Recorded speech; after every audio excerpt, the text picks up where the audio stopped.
Kita boleh ya? Bismillahirrahmanirrahim. Assalamualaikum warahmatullahi wabarakatuh. Alhamdulillahi wa kafa. Wassalatu wassalamu ala rasulillahil mustafa wa ala alihi wa sahbihi wa man wafa. Amma ba'd. Fa ya ibadallah, usi nafsi wa iyyakum bi taqwallahi faqad fazal muttaqun. Fala tamutunna illa wa antum muslimun. Faqala ta'ala: Ya ayyuhalladzina amanu taqullaha haqqa tuqatih wa la tamutunna illa wa antum muslimun. Wa qala ya ayyuhan nas ittaqu rabbakum alladzi khalaqakum min nafsin wahidah wa khalaqa minha zawjaha wa batha minhuma rijalan katsiran wa nisaa'a wattaqullaha alladzi tasaaluna bihi wal arham innallaha kana 'alaikum raqiban. Saudara-saudariku rahimani wa rahimakumullah dan pemirsa Akhir TV, Madani TV dimanapun Anda berada, alhamdulillah kembali kita bersyukur pada Allah Subhanahu wa taala bahwa hari ini kita masih diperkenankan untuk beraktivitas menjalani sebagian dari tuntunan kehidupan kita hanya untuk menunaikan dua hal sesuai pesan Allah Subhanahu wa taala dalam Al-Qur'an. Pertama, terdapat di Quran surah ke-51 Adz-Dzariyat ayat 56 itu, "Wa ma khalaqtul jinna wal insa illa liya'budun." Tidaklah aku ciptakan jin dan manusia itu kecuali untuk menjadikan seluruh aktivitasnya untuk beribadah kepada Allah Subhanahu wa taala. Karena itulah kita diberikan kesempatan hari ini barangkali untuk meningkatkan ibadah-ibadah kita yang sebelumnya boleh jadi ada hal-hal yang harus disempurnakan. Karena itulah pesan-pesan para ulama menyampaikan jika kita diberikan kesempatan kehidupan yang baru kemudian kita jalani, maka kita harus sudah punya rencana amalan-amalan yang menjadikan amalan ibadah kita lebih baik daripada sebelumnya.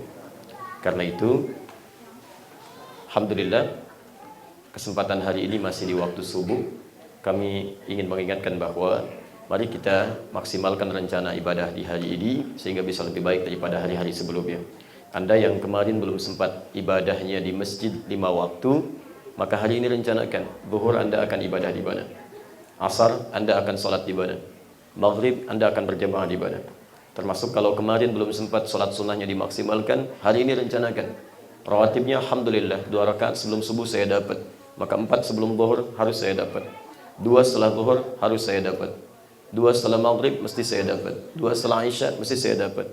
Antum yang tadi malam belum tahajud, rencanakan malam sekarang tidak boleh tertinggal lagi.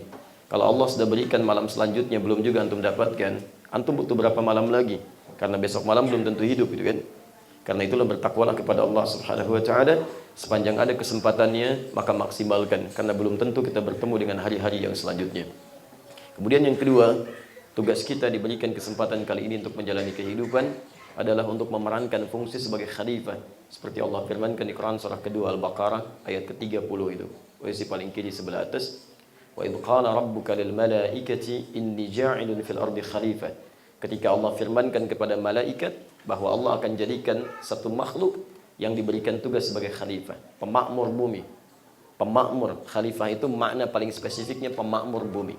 Dan makmur itu bukan rame. Ingat betul ini ya. Makmur itu bukan rame. Hati-hati, dari kata al-umru asalnya. Sesuatu yang mengandung manfaat. Usia kita, kenapa disebut dengan umur? Berapa umur Anda? Berapa umur anak Anda? Itu memberikan isyarat bahwa sepanjang diberikan usia, ayo hadirkan segala hal yang bermanfaat. Itu maksudnya. Jadi kalau Anda masih punya usia, kita masih punya usia, mata kita mau melihat, lihat yang bermanfaat. Yang nggak bermanfaat tinggalkan. Kita masih punya pendengaran, alhamdulillah, tapi dengarkan yang bermanfaat. Nggak ada yang bermanfaat, tinggalkan. Lisan kita masih bisa bicara, alhamdulillah, bicara yang bermanfaat, nggak bisa diam. Cuman itu pilihannya, sampai ujung kaki. Makanya di Quran, dari mulai ujung kepala sampai ujung kaki, itu selalu menghadirkan ayat-ayat yang penuh dengan manfaat. Mata, Quran surah 24, ayat 30 untuk laki-laki, ayat 31 untuk perempuan, nggak boleh lihat kecuali yang bermanfaat. Telinga, dilarang kita mendengarkan gibah. Lisan, dilarang berbicara yang dusta, dilarang mencela. Masya Allah, kata Nabi, man kana yu'minu billahi wal yaumil akhir, siapa yang merasa beriman pada Allah dan hari akhir, falyaqul khairan aw liyasmut. Pilihannya cuma 2, cukup katakan yang baik-baik, kalau tidak bisa dia diam. Sampai ke ujung kakinya. Quran surah ke-25 ayat 63 itu. Wa ibadur rahmanil ladzina yamshuna al-ardi hauna. Hamba Allah yang penyayang itu kalau jalan, langkahnya pun tawadhu, enggak sombong dia dengan langkahnya. Teman-teman sekalian semuanya ada gitu kan. Maka dari itu, ayo hari ini kita harus lebih bermanfaat dibandingkan dengan hari sebelumnya. Jika Anda ditugaskan oleh Allah menjadi seorang anak, jadilah anak yang bermanfaat. Jadi suami yang bermanfaat. Jadi istri yang bermanfaat. Ya, jadi ayah yang bermanfaat dalam kebaikan. Demikian jadi tetangga yang bermanfaat. Jangan sampai kehadiran Anda tidak menyenangkan bagi orang lain. Jangan sampai kehadiran kita di muka bumi, sependuduk bumi tidak menyenangkan. Ya. Karena itu, semoga Allah Subhanahu wa taala membimbing kita di hari ini sehingga aktivitas kita insya Allah bisa lebih baik dibandingkan dengan hari-hari sebelumnya. Ya, kalau Anda tidak mampu berlomba-lomba dengan orang soleh memperbanyak kebaikan di hari ini, setidaknya berlombalah dengan para pendosa untuk memperbanyak istighfar dan taubat kepada Allah Subhanahu wa taala. Baiklah, alhamdulillah Allah berikan kesempatan untuk melanjutkan kajian kita pasca subuh ini. Seperti ta'lim kita telah kita jalin dalam 3 pekan ke belakang atau 3 sesi ke belakang dalam sesi kajian fikih ikhtilaf. Saya ingin ingatkan bahwa fikih ikhtilaf ini adalah cabang dari ilmu fikih yang dihadirkan oleh ulama untuk menampilkan tuntunan-tuntunan syariat dengan segala keluasannya. Saya ulang, untuk menampilkan tuntunan-tuntunan syariat dengan segala keluasannya. Jadi apa yang ada dalam Islam, apa yang ada di luar Islam. Dengan belajar fikih ikhtilaf ini, Anda bisa memahami, ini loh tuntunan Islam. Kalau di luar ini berarti bukan dari tuntunan Islam. Sehingga mudah Anda ambil yang dari tuntunan Islam, dan Anda tinggalkan yang bukan dari tuntunan Islam. Jika ada teman-teman kita yang belum sesuai dengan tuntunan Islam, kita dakwahi dengan cara yang lembut, supaya kembali pada tuntunan yang benar. Ini tujuan yang pertama yang paling penting. Yang kedua, fikih ikhtilaf juga akan menampilkan segala jenis keragaman-keragaman praktek ibadah yang disampaikan oleh Nabi SAW. Baik itu yang hanya satu dalil ataupun satu cara, ataupun yang beragam dalil dengan beragam cara, dengan berbagai penjelasan-penjelasan ilmiahnya, dalil-dalilnya, juga kemudian pilihan-pilihan yang bisa kita ambil sebagai kemudahan dalam menunaikan ibadah. Untuk itulah nanti hasilnya, orang yang belajar fikih ikhtilaf, maka dia akan mudah memahami satu landasan ibadahnya ketika dia akan memilih satu hal dalam praktek ibadahnya. Kenapa saya kalau takbir harus sejajar dengan bahu? Kenapa teman saya sejajar dengan telinganya? Apa argumentasinya? Kenapa saya kalau sujud menggunakan lutut duluan? Kenapa teman saya menggunakan telapak tangan duluan? Karena paham dengan argumentasinya, maka tenang dia dalam menunaikan ibadahnya. Yang kedua, kalaupun dipersoalkan oleh orang lain, dia bisa berargumentasi dengan dalil yang jelas sebagai bagian dari tuntunan Rasulullah SAW. Itulah semua ini yang disebut dengan manhaj, jalan beribadah sesuai dengan ketentuan Nabi SAW. Nah, untuk menjelaskan semua ini, ada beberapa turunan-turunan pelajaran. Sebagian sudah kita bahas muqaddimahnya.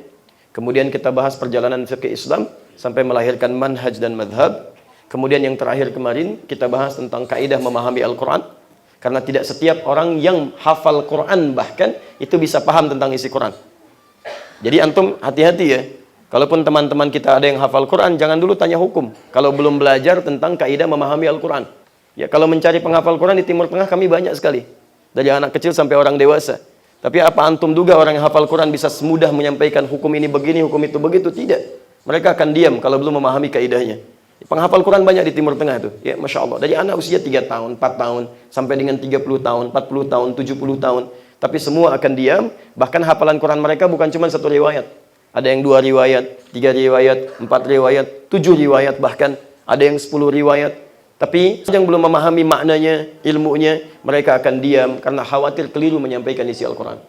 Ya, tidak cukup dengan antum hafal beberapa ayat, lihat terjemah, kemudian disimpulkan maknanya seperti ini. Tidak. Ada turunan-turunan yang harus dipahami dan sudah kita jelaskan di pertemuan yang lalu. Saya sampaikan ini sebagai penegas lagi, hati-hati. Karena sekarang fitnah untuk memahami Al-Quran semakin banyak. Ada orang entah dari mana datangnya gitu kan, menggunakan gelar-gelar keagamaan, mengutip sebagian ayat-ayat Quran untuk menguatkan argumentasi yang didasari nafsunya saja.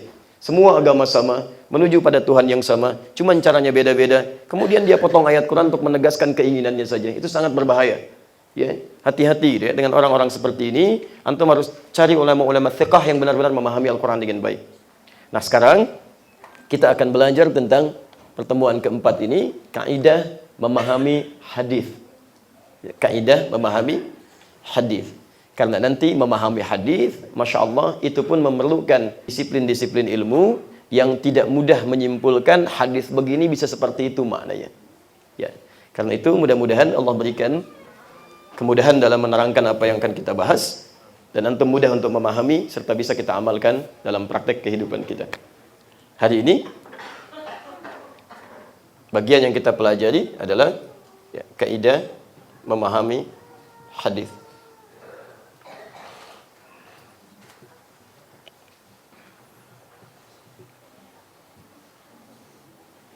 Awas hati-hati ya, nanti ilmu hadis agak sedikit lebih rumit dibandingkan dengan ilmu memahami Al-Quran. Karena turunan-turunannya sedikit agak lebih kompleks, walaupun ada kesamaan-kesamaan di dalamnya. Makanya Imam Malik pernah menyampaikan, orang yang hafal 100.000 hadis pun, tapi tidak memahami kaidahnya untuk memahami hadisnya, maka jangan pernah bicara tentang hukum. Dikhawatirkan dia keliru untuk memahaminya. Nah, kita akan turunkan nanti kaidah-kaidah pokoknya. Nanti kalau ada sesi selanjutnya yang lebih mudah, juga kita akan turunkan cara memahami hadis, kualitas-kualitasnya secara singkat. Nanti ada turunan-turunan ilmu, mendengar hadis begini kita bisa tahu nih, ya, ini hadisnya dhaif, ini hadisnya palsu, ini hadisnya sahih, hanya untuk mendengar saja. Nanti ada rumus-rumus umum, walaupun tidak bisa dipraktikkan pada seluruh hadis yang bisa kita dengar. Paham sampai sini? Baik. Baiklah Bapak Ibu sekalian, saya mohon nanti kita bisa fokus sejenak untuk pada bahasan yang akan kita sampaikan. Nanti kalau Anda tertinggal dalam tulisan-tulisan, barangkali karena keterbatasan waktu, kami insya Allah sudah coba siapkan buku yang nanti merangkum kaidah ilmu hadis secara umumnya. Jadi kalau Anda belajar ilmu hadis, bukunya cukup banyak gitu kan, berjilid-jilid. Saya coba berikan nanti dalam bentuk yang ringkas, yang bisa dibaca dengan bahasa kita. Ini setidaknya untuk dahkan dan memberikan pengantar untuk memahami hadis. Insya Allah mudah-mudahan bisa dibagikan di akhir, dan itu tidak ada biaya kita berikan supaya antum bisa mempelajari dengan baik. Nanti ada ininya plus catatannya. Jadi yang belum sempat bawa catatan, saya pun bawakan buku catatan juga ya. Kalau belum ada pulpen, kasih tahu, pertemuan berikutnya saya bawain pulpennya juga gitu ya. Baik. Yang penting antum mau belajar lah, saya nggak ada masalah. Datang sendiri, nerangin sendiri, tulis sendiri, saya hapus sendiri, saya bagiin bukunya juga, saya kasih catatannya gitu kan. Habis talim antum makan juga, Masya Allah. Belum dengan semua itu antum belum serius, dengan cara apa lagi sampaikan ya. Ayo kita mulai. Bismillah. Teman-teman sekalian,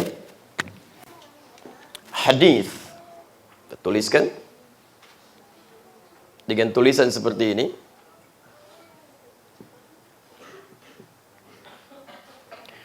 Adalah segala hal yang dinisbatkan kepada Rasulullah sallallahu alaihi wasallam, baik berupa perkataan beliau, perbuatan beliau, ketetapannya, sifat, atau bahkan sikap dan kesehariannya. Singkatnya, segala yang bersumber dari Nabi SAW itu diistilahkan secara singkat dengan nama hadis. Jelas sampai sini? Baik. Jadi sumbernya langsung dari pribadi Nabi SAW. Nah, sekarang yang penting kita ketahui, dalam hal kita melihat segala yang bersumber dari Nabi SAW itu, maka para ulama membagi ini semua ke dalam dua bagian penting. Kita lihat dulu. Pertama, para ulama melihat runtutan orang-orang yang meriwayatkan hadis ini sehingga diketahui bersumber dari Nabi SAW. Kalau tadi lihat segala yang bersumber dari Nabi, Anda tanyakan, dari mana tahunya ini dari Nabi? Ya, kalau ada teman kita sekarang mengatakan ini hadis loh, tahu dari mana? Sedangkan Anda belum pernah ketemu Nabi, mimpi aja belum bisa melihat Nabi gitu kan? Bagaimana bisa mengatakan ini dari Nabi? Maka dibuatlah kualifikasi untuk melacak bahwa semua ini bersumber dari Nabi. Nah, kemudian ketika transmisinya dilacak sehingga sampai kepada Nabi SAW sebagai sumber pertamanya, maka urutan periwayatan ini disebut dengan sanad namanya. Sanad.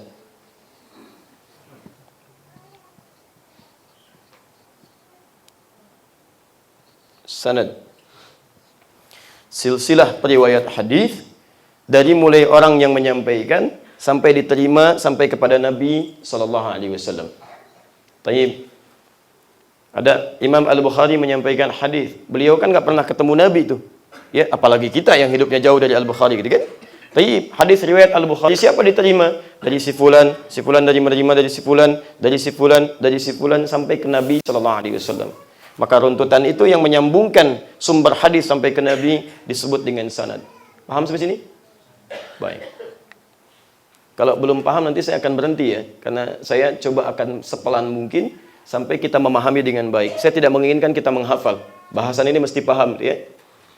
Kedua, selain ada runtutan orangnya atau periwayatnya atau disingkat dengan rawi yang meriwayatkannya, juga harus ada isinya.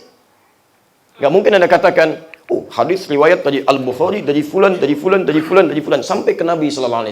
Apa isinya? Nggak tahu saya. Mustahil gitu kan? Harus ada isinya. Harus ada isinya. Bisa dari Imam Al-Bukhari, diteruskan hadis nomor pertama, diterima dari langsung sampai di fulan, si fulan, si fulan, sampai ke sahabat Umar bin Khattab. Umar bin Khattab menerima Nabi SAW langsung. Apa isinya? Innamal a'malu binniyat wa innamal likulli imri'in ma nawa. Kan? Faman kanat hijratuhu ila Allah wa rasuli fa hijratuhu ila Allah wa rasuli.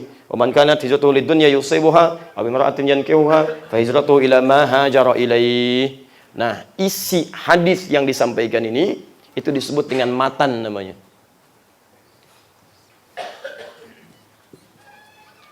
Matan, isi hadis.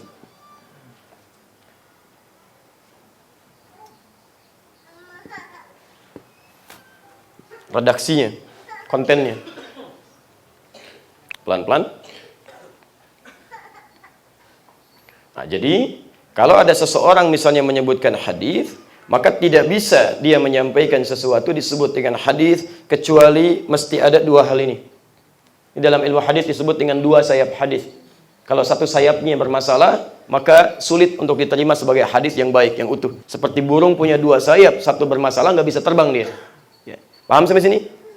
Baik, jadi sesuatu disebut hadis. Kalau Anda belajar hadis misalnya, minimal mesti ada sumber orang yang menyampaikan diterima dari Nabi. Yang kedua, mesti ada isi yang diterangkan sebagai bagian dari apa yang disebut dengan hadis itu. Paham sampai sini?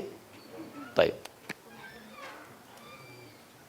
Silakan bergabung, bisa duduk sebaik yang bisa didapatkan. Baik. Dan teman-teman kalau ada yang masih luang bisa share saya supaya lebih mudah ya. Baik, jazakallahu khair. Gak ada masalah. Baik, silakan. Yang penting nanti bisa masuk ya. Kalau sudah penuh, saya keluar juga gak ada masalah. Nanti ngantum di dalam lah. Ya. Nah, ini baru hadis. Baru hadis. Tadi saya sampaikan sanadnya begini. Kemudian ada matannya. Ini semua baru disebut dengan hadis. Dan dikumpulkan.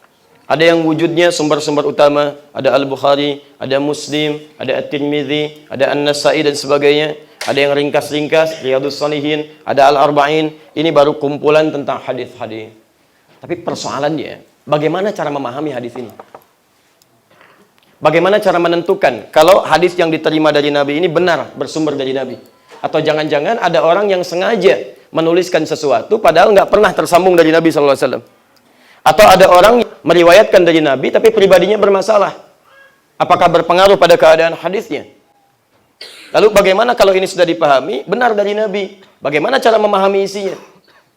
Tidak cukup bagi kita mendengar satu hadis kemudian kita menyimpulkan maknanya seperti ini, tidak. Ternyata ada bagian kedua yang dirumuskan oleh ulama. Dengan rumusan itu menjadi sebuah disiplin ilmu untuk memahami bagaimana hadis-hadis Nabi Shallallahu Alaihi Wasallam bisa dipastikan kualitasnya dan dipahami isinya. Ilmu ini yang disebut dengan secara singkat dengan ilmu hadis atau mustalah hadis.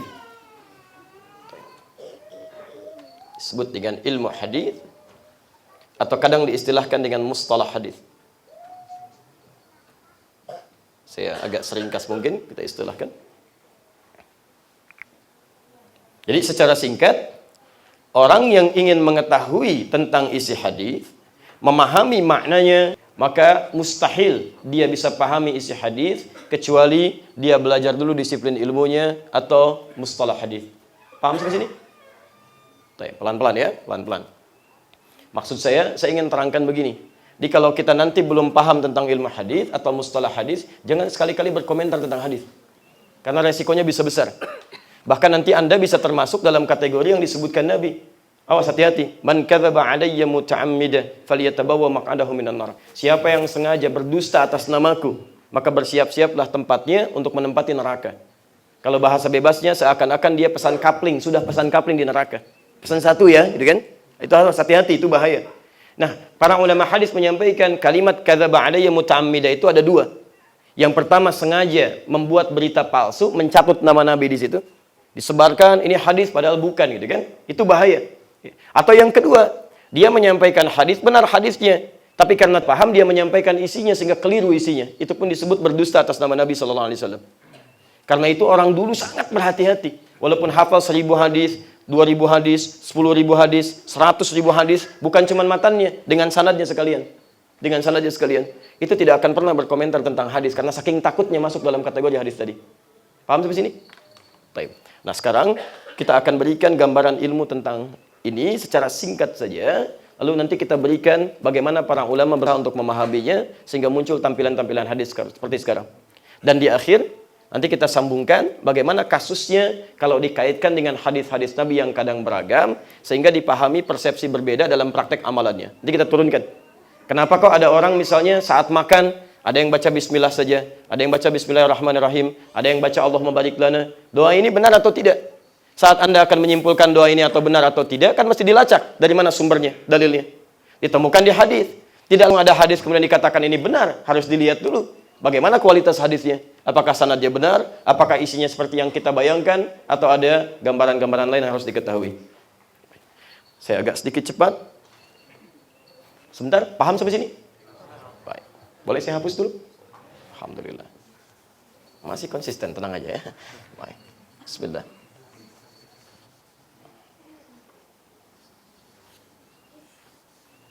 Baik. Sekarang saya coba turunkan dulu sebentar. Perhatikan, fokus pelan-pelan. Kita ambil pengetahuan dari dasarnya dulu. Kita mulai dari hadisnya dulu. Hadis. Kalau hadisnya sudah paham, baru kita turunkan ke sanadnya. Baru kemudian ke ilmu matannya. Baik, yuk kita lihat sebentar. Segala yang bersumber dari Nabi sallallahu alaihi wasallam, baik perkataan, perbuatan, sifat, sikap dan segalanya yang diketahui dengan silsilah riwayatnya serta adanya isi yang disampaikan. Nah, para ulama kemudian berusaha mengumpulkan hadis-hadis ini, dicari, ditemukan sampai muncul kemudian ada kitab-kitab hadis yang populer kita dapati sampai dengan saat ini. Nah, saya mau berikan ilmu dulu, ini penting untuk diketahui. Jenis-jenis kitab-kitab hadis atau kumpulan-kumpulan hadis yang sekarang menjadi kitab itu setidaknya dibagi sampai 4 sampai 5 bagian. Saya ulang ya, dibagi 4 sampai 5 bagian. Saya istilahkan dulu. 1, ada yang disebut Al-Jami'. Kedua, ada yang disebut dengan As-Sunan. Ada yang disebut dengan Musnad, Al-Musnad.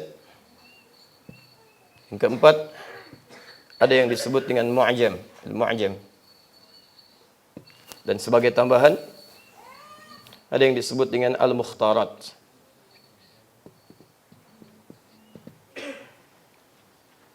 Fokus ya. Kita belum belajar ilmunya nih, kita baru belajar kualifikasi hadisnya. Ya, klasifikasi kitab-kitab hadis yang ada sampai sekarang. Awas hati-hati, ini nanti penting supaya saat Anda akan beli kitab hadis, Anda mengerti apa yang harus dibeli. Kebutuhan Anda yang mana? Jangan-jangan Anda butuhnya sunan, tapi kok belinya jami, nggak akan nyambung tuh. Ya, jelas ya? Yuk, lihat sekarang pelan-pelan. Pertama, ada yang disebut dengan Al-Jami', yaitu kitab hadis yang menghimpun aneka persoalan secara global, secara luas. Bahannya komprehensif tapi masih cukup luas, tidak spesifik di bidang tertentu. Ya, misal dia tidak membahas fikih aja, atau misalnya membahas urusan muamalah saja, kan? Nah, tapi masih dibahas secara umum. Jadi persoalan iman ada di situ, persoalan ibadah ada di situ, persoalan muamalah ada di situ. Diambil hadis-hadisnya secara umum di situ. Ini yang disebut dengan Al-Jami'. Kitab hadis yang paling populer masuk kualifikasi ini atau klasifikasi ini ada 2 yang paling sahih sampai dengan masa kini. Yang pertama yang dikarang oleh Imam Al-Bukhari. Kedua yang dikumpulkan oleh Imam Muslim. Yang Anda sering istilahkan dengan Sahih Al-Bukhari dan Sahih Muslim. Nah, dua kitab ini masuk dalam kategori Al-Jami'. Ya. Bahkan kalau Anda buka misalnya bukunya Imam Al-Bukhari yang sering disingkat dengan Sahih Al-Bukhari itu judulnya bukan Sahih Al-Bukhari. Bukan. Judulnya cukup panjang dimulai dengan kata Al-Jami'. Al-Jami' As-Sahih Al-Musnad Al-Mukhtasar min umuri Rasulillah sallallahu alaihi wasallam wa sunanihi wa ayyamihi. Itu namanya. Ayo ulang. Maka lebih mudah disingkat di Sahih Al-Bukhari. Tapi penamaan itu penting untuk menghadirkan pengetahuan yang isinya, sehingga ketika kita merasa butuh, baru kita dapatkan dan kita baca. Al-Jami, kata Imam Al-Bukhari, kitab saya ini termasuk kategori Al-Jami. Isinya masih luas, mencakup berbagai persoalan kehidupan. As-Sahih, saya pastikan semua isinya sahih. Tidak ada yang bermasalah. Al-Musnad, isinya tersambung sampai ke Nabi. Saya telah telusuri. Saya cari orangnya satu persatu. Saya tanyakan dari mana dia menerima sampai ke Nabi. Al-Mukhtasar, isinya tidak berbelit-belit, langsung pada intinya. Langsung pada esensinya. Min umuri Rasulullah sallallahu alaihi wasallam, di dalamnya hanya ada contoh-contoh kehidupan Rasulullah sallallahu alaihi wasallam. Dari mulai bagaimana beliau taharahnya, bagaimana cara meningkatkan imannya, bagaimana di rumah tangganya, bagaimana beliau memberi bimbingan tentang bisnis yang baik, ada semua di situ secara umum. Tayyib. Wasunanihi, dan sunnah-sunnahnya. Ini kefakihan Imam Al-Bukhari. Dia tidak semua yang pernah diajarkan oleh Nabi SAW, beliau sendiri praktekkan. Ada yang beliau sampaikan, tapi nggak beliau kerjakan. Karena kondisi-kondisi berbeda. Ya, nanti kita contohkan. Ya, seperti tahiyatul masjid gitu kan. Nabi menyampaikan pada umatnya, ayo, kalau anda mau masuk masjid, jangan langsung duduk, tapi salat dulu 2 rakaat. Kalau berniat untuk itikaf. Idza dakhala ahadakumul masjida, fala yajlis hatta yusalli rak'atain. Tapi Nabi sendiri nggak praktekkan itu. Bukan karena nggak bisa, tapi memang rumahnya sudah di masjid gitu kan. Karena rumahnya sudah di masjid, maka beliau tidak tahiyatul masjid lagi. Ya, karena keadaan di rumah, tinggal nunggu adzan, salat sunnah di rumahnya, kemudian setelah iqamat keluar untuk pimpin salat, setelah selesai salat masuk lagi ke kamarnya, kemudian tunaikan salat sunnahnya di rumahnya. Tayyib, maka ini yang disebut dengan segala hal yang bersumber dari Nabi yang kemudian beliau praktikkan langsung, itu yang disebut dengan sunnah. Jamaknya sunan, wa sunanihi wa ayyamihi, dan keseharian Nabi sallallahu alaihi wasallam. Termasuk nanti di situ ada 150 candanya Nabi. Kita bisa melihat, kalau mau canda pun jangan berlebihan gitu kan. Tidak baik menghadirkan tertawa yang sampai mematikan hati. Ada di situ olahraganya Nabi. Bagaimana Nabi balap lari dengan istrinya Sayyidah Aisyah. Kata Aisyah, kadang-kadang saya yang menang, tapi setelah saya sedikit gemuk, banyak berlemak, Nabi yang menang. Ya, bagaimana keduanya nonton olahraga bareng-bareng, bagaimana keduanya bercanda saat pulang Aisyah sedang sibuk dengan tepungnya, diambil oleh Nabi, dicolekkan ke keningnya, kemudian tertawa bersama di situ. Itu indah sekali deh. Banyak hal yang bisa Anda hadirkan. Nah, kalau Anda ingin belajar keseharian Nabi secara umumnya, dari bangun tidur sampai tidur lagi, maka Anda bisa koleksi hadis ini. Jelas sampai sini? Baik, alhamdulillah. Sunan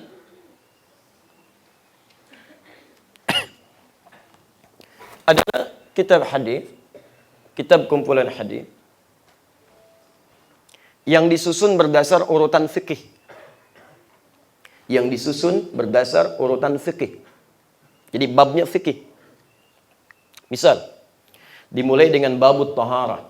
Bagaimana bertaharah yang baik, cari air yang benar, bagaimana cara berwudu yang baik. Kemudian nyambung ke salat, bagaimana praktek salat sesuai dengan sifat salat Nabi sallallahu alaihi wasallam. Dari mulai takbir sampai dengan salam. Terus lanjut lagi nanti ke muamalah dan seterusnya. Jadi babnya dimulai dari urutan fikih. Nah, kalau Anda ingin mencari kitab-kitab yang dengan itu Anda ingin belajar cara ibadah yang lebih spesifik, fikih yang benar sesuai dengan sifatnya Nabi Shallallahu Alaihi Wasallam, maka yang Anda cari yang ini sunan. Kalau ini masih umum, awas ingin betulkan sedikit persepsi masyarakat awam. Mereka mengatakan, ada sebagian mengatakan kalau nggak ada di Al-Bukhari itu tidak sahih. Nah, ini belum belajar hadis ini, belum belajar ilmu hadis. Hati-hati, nggak semuanya ada hadis itu ada di Al-Bukhari, tidak. Tidak semua hadis ada di Al-Bukhari. Imam Al-Bukhari kan punya keterbatasan. Ya, begitu beliau meninggal dunia, ada hadis-hadis yang belum dikumpulkan. Imam Muslim mengumpulkan. Imam Muslim meninggal dunia, ada hadis yang belum dikumpulkan. Zaman dulu kan tidak semua bisa disinggahi karena belum ada fasilitas yang memungkinkan. Sepeda belum ada, motor belum ada, kemana-mana jalan kaki. Ada keterbatasan di situ. Ya, Imam Muslim meninggal, Imam Al-Hakim Naisaburi meneruskan. Kemudian setelahnya disusun lagi oleh para ulama setelahnya, diklasifikasikan. Maka kitab-kitab hadis yang terkait dengan proses ibadah secara fikih disebut dengan sunan. Ya. Contohnya Anda dengar Sunan Abu Daud misalnya. Kan? Sunan An-Nasai. Sunan Ibnu Majah. Sunan Al-Baihaqi. Kan?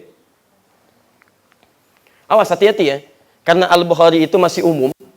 Umum itu artinya nggak spesifik. Jadi ada hadis-hadis tertentu yang memang nggak dicantumkan oleh Imam Al-Bukhari. Hanya mengambil bagian dari perwakilannya saja. Ya, misal, hadis tentang sholat. Nggak semua hadis praktek sholat ada di Al-Bukhari. Tidak. Tapi secara umum ada gambarannya. Dari mulai takbir sampai dengan salamnya. Tapi spesifiknya, Anda hanya bisa temukan di kitab sunan. Misal, Anda mau sujud itu kan? Kan bisa dengan dua cara ya. Bisa menggunakan lutut, bisa menggunakan telapak tangan. Itu Anda kalau cari dua cara ini, di hadis Al-Bukhari atau hadis Muslim, itu sampai kiamat kurang 2 hari, nggak akan ketemu, Pak. Betul. Ya. Sehari lagi kita buat mikir, ngapain nyari di situ, nggak akan ketemu. Adanya cuma di hadis sunan ini. Ya. Di Abu Daud misalnya, nomor hadis 838, pakai lutut dari Wa'il bin Hujur, posisi paling kanan sebelah bawah, yang pakai telapak tangan dari Abu Hurairah, nomor hadis 840 sampai 841, posisi paling kiri sebelah atas. Adanya di sini. Jadi kalau antum misalnya ingin mencari hadis-hadis koleksi fikih, sifat sholatnya Nabi, sifat taharahnya Nabi, bagaimana sifat bermuamalah yang baik, maka antum cari kitab ini, Sunan. Saya rekomendasikan kalau untuk belajar yang dasar-dasar, itu cari Sunan Abu Daud nih. Baik. Kalau mau agak sedikit lebih luas, cari Sunan At-Tirmidzi. Ya.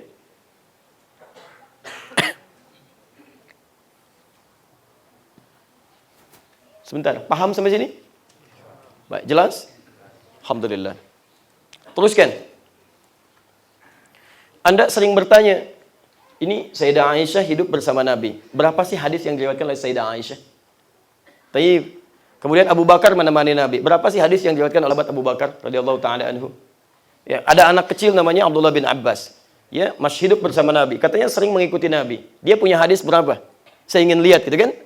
Nah, kalau Anda ingin melihat orang-orang yang pernah meriwayatkan hadis, dari isi hadis yang pernah mereka kumpulkan dan dijadikan satu, kemudian sesuai dengan bab orangnya saja. Misal, Ibnu Abbas riwayatkan sekian hadis, ini hadisnya. Kemudian Abu Bakar sekian hadis, ini hadisnya. Sayyidah Aisyah radhiyallahu taala anha, hadis, ini hadisnya. Jadi hadis orang itu saja, maka kitabnya disebut dengan musnad.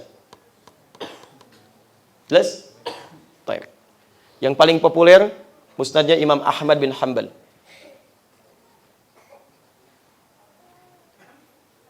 Jadi nanti kalau ada hadis riwayat Ahmad misalnya, bin Hanbal rahimahullah, itu jangan diartikan sunan, jangan disebut sunan.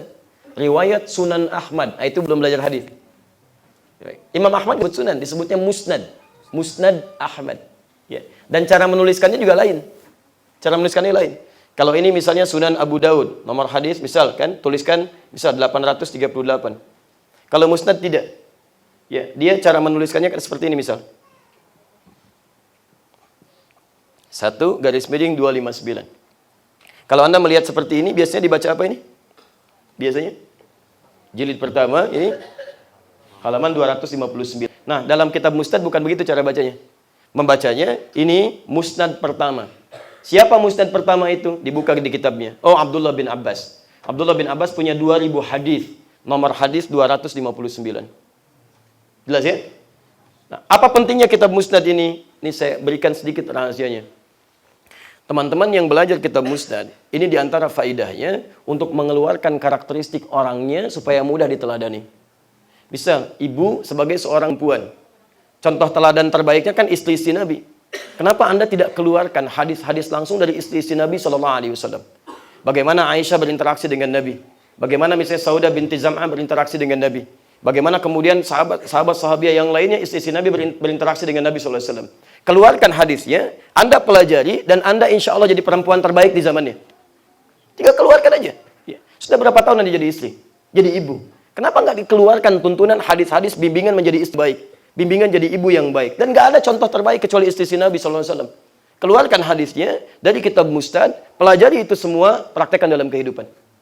Antum juga sama. Ya, kita ingin didik anak kita lebih baik misalnya kan? Bukankah ada di zaman Nabi anak-anak yang belajar pada Nabi? Abdullah bin Abbas punya 2000 hadis. Abdullah bin Umar 2800 hadis. Ya, ada Abdullah bin Amr bin As yang usia 9 tahun sudah jadi ahli fikih. Bukan cuma ahli hadis, ahli Quran, ahli fikih. Sampai minta pada bapaknya, nikahkan saya katanya, karena saya sudah paham istilah fikih semua. Usia 9 tahun. Anda bisa bayangkan. Nah, kita punya cita-cita bagaimana anak kita tuh 9 tahun bisa jadi hafal Quran, paham hadis, dan tahu fikih. Kenapa nggak Anda keluarkan hadis-hadis dia? Bagaimana cara beliau belajar, apa yang dipelajari, apa yang disampaikan. Ini poinnya. Ya, antum juga begitu. Ya, misal, kan sahabat Nabi tidak semuanya ustad. Malah sedikit yang ustad. Ali bin Abi Thalib itu kan, ada Mu'adz bin Jabal, baik, ada Abdullah bin Mas'ud. Umumnya apa? Umumnya Masya Allah ada yang pengusaha, banyak sekali. Abu Bakar As-Siddiq, Utsman bin Affan, ya, Abdurrahman bin Auf, radhiyallahu ta'ala anhum jami'an. Dan mereka ahli surga. Bahkan Abu Bakar itu kan diantara sahabat Nabi yang pertama masuk surga. Tanpa hisab lagi. Pengusaha, bukan ustadz, bisa masuk surga. Tanpa hisab. Masya Allah. Bagaimana bisa seperti itu? Antum keluarkan. Bagaimana Nabi SAW membimbing mereka dalam berusaha. Keluarkan hadisnya, turunannya. Orang-orangnya keluarkan. Seperti apa gambarannya, gitu kan? Nah, ini poinnya. Hebatnya nanti di antara mereka asetnya masih ada sampai dengan hari ini. Ya, seperti pernah sering saya sampaikan. Utsman bin Affan, sahabat Nabi, menikah dengan 2 putri Nabi. 2 putri Nabi, Anda bayangkan. Orangnya soleh luar biasa, taat, sangat pemalu. Sampai kata Nabi, malaikat Jibril kalau turun, ikut malu kalau lihat Utsman. Masya Allah, gitu kan? Dan sibuknya luar biasa, bisnisnya sibuk luar biasa, asetnya banyak, sampai hari ini masih ada, tetapi masih sempat menunaikan tahajud malamnya. Tidak ketinggalan sholat berjamaahnya. Dan bisa lancar, dan dekat dengan Allah Subhanahu Wa Ta'ala, masuk surga tanpa hisab. Antum cek sampai dengan subuh ini. Cek, ya. Menantu Nabi bukan, sahabat Nabi bukan, tetangga Nabi bukan, gitu kan. Masya Allah, surganya belum jelas. Ya, jangankan masuk surga tanpa hisab, surganya belum jelas sampai dengan hari ini. Gitu kan? Seperti apa gambarannya? Kalau malaikat turun belum tentu malu lihat antum. Ya. Taib. Gua cek. Asetnya nggak sebanyak Utsman, tapi sibuknya lebih daripada Utsman. Berangkat gelap, pulang gelap, tahajud enggak, ya subuh kesiangan gitu. Masya Allah. Masuk surga pengen tanpa hisab, plus surga Firdaus lagi gitu kan. Agak repot di sini. Nah, ini poinnya. Dia antum bisa keluarkan bagaimana tipikal beliau ketika berusaha. Nah, ini sahabat Utsman bin Affan radhiyallahu taala anhu. Taib, teruskan. Mu'jam. Antum sering kali tanyakan, Ustaz, ini ada hadisnya enggak? Taib. Ini hadisnya di mana? Innamal a'malu binniyat. Ini hadisnya di mana? Bagaimana kualitasnya? Maka ulama sudah mulai fikirkan. Kalau ada orang-orang ingin mencari hadis, terlalulah dia mencarinya, dibuka satu persatu, maka kemudian dibuatlah satu rumusan yang disebut dengan kitab Mu'jam. Mu'jam. Kitab hadis yang disusun umumnya secara alfabetis. Ya, dari hijaiyah, dari hamzah sampai dengan ya. Jadi kalau antum misalnya melihat hadis innamal a'malu binniyat, ingin dicari, tinggal cari di huruf hamzah misalnya. Hamzah harakatnya kasrah. Innama diurutkan kelihatan, sampai. Zaman dulu belum ada komputer. Kalau sekarang mudah sekali, ya. Nanti pertemuan berikutnya insyaallah tolong diingatkan panitia ya. Saya mau tunjukkan nanti satu hasil karya, Masya Allah ya, sarjana-sarjana muslim yang menghadirkan satu konsep digital, perpustakaan digital, yang kalau antum pengen lihat hadis tinggal klik aja. Nanti saya tunjukkan, dan kalau mau copy, saya simpan nanti filenya selama sebulan di sini. Silakan antum copy itu sebanyak-banyaknya. Dan itu gratis, silakan. Saya senang kalau Anda tebarkan lagi, sehingga jadi kemaslahatan bersama untuk dipelajari. Nanti insya Allah ada koleksi-koleksi ratusan ribu kitab, bahkan mungkin masuk pada level jutaan yang nanti saya punya koleksinya. Itu keunggulannya, bukan cuma kitab yang disalin, tapi ada yang di copy, di scan langsung, nasakh. Di scan dari kitab aslinya, ada yang versi manuskripnya, ada yang versi salinannya. Jadi kalau ada teman-teman yang menulis butuh sesuatu, nanti tinggal copy dari situ, dicocokkan dengan aslinya. Jadi kelihatan betul itu kan, dan insya Allah jadi lebih baik. Ya. Dan masih asli insya Allah, masih pakai bahasa Arab. Kemudian dia kan Mu'jam yang terkenal, Mu'jam At-Tabrani. Mu'jam At-Tabrani.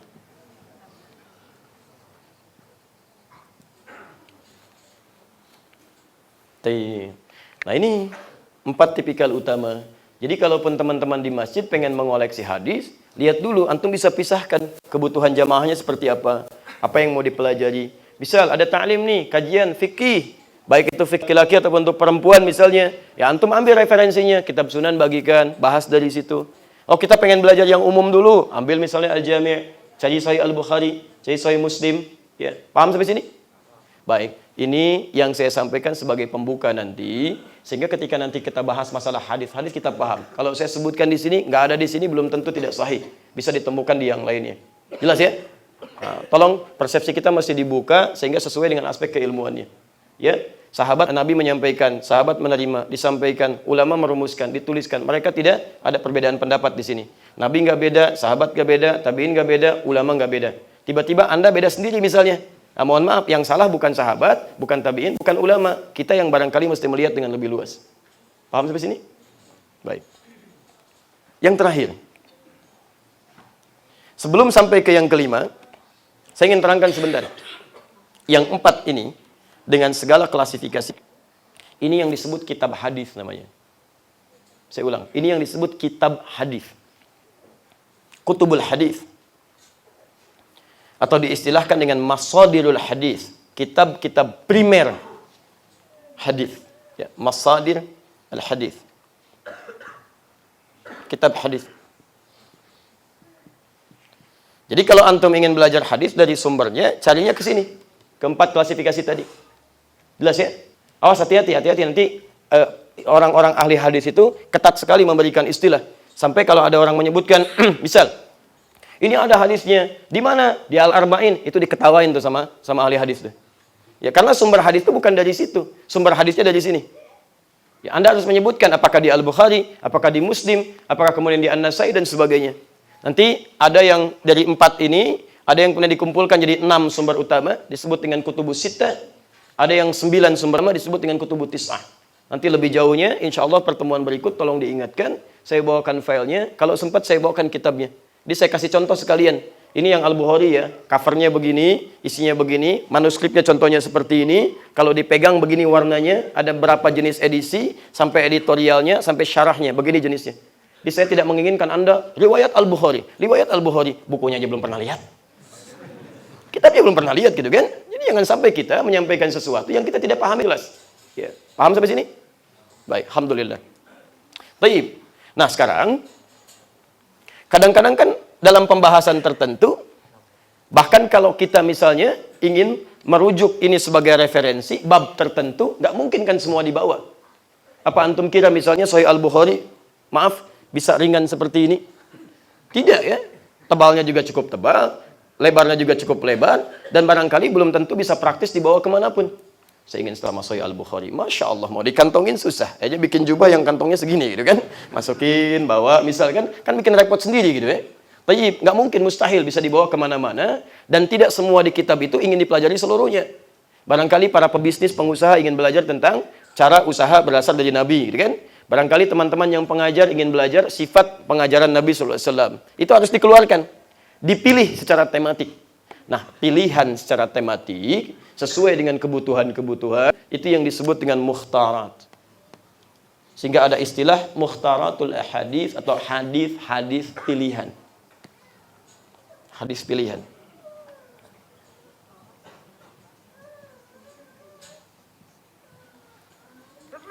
Alhamdulillah.